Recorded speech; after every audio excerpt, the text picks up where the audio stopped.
జై శ్రీమన్నారాయణ, జై శ్రీమన్నారాయణ, జై శ్రీమన్నారాయణ. ఇలా పునుకులు చేసే విధానం. దోశపిండి ఉంటుంది కదా, దోశపిండి మిగిలినప్పుడు అప్పుడు మనము పునుకులు చేసుకోవచ్చు. ఏ విధంగా అంటే దాంట్లో బొంబాయి రవ్వ వేయచ్చు, ఉప్పు, మళ్ళీ మిర్చి, ఆనియన్స్, జీలకర్ర వేసి కలిపి ఈ విధంగా పునుకులు వేస్తాను అన్నట్టు. మళ్ళీ పునుకులు వేసినాక చూపిస్తాను.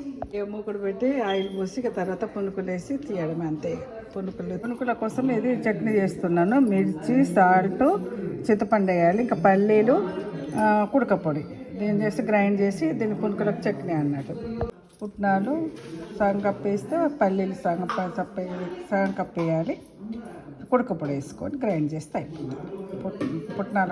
పునుకుల కోసం కుడక పొడి వేసాను. కుడక పొడి వేసినాక వాటర్ పోసి దీన్ని గ్రైండ్ చేయాలి. తర్వాత తాలింపు పెట్టాలి. ఆ విధంగా పునుకులు వేయాలన్నమాట. నూనె కాగిన తర్వాత ఈ విధంగా పునుకులు వేసుకున్నాం.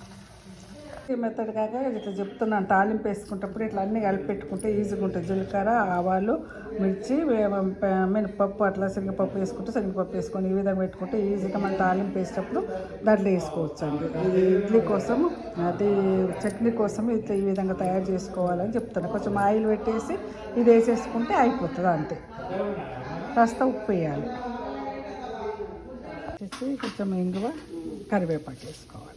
ఆ విధంగా కలిపేయడం అంటే చట్నీ పునుకులు అన్నట్టు ఇట్లా ఈ విధంగా ఉంటాయి అన్నమాట.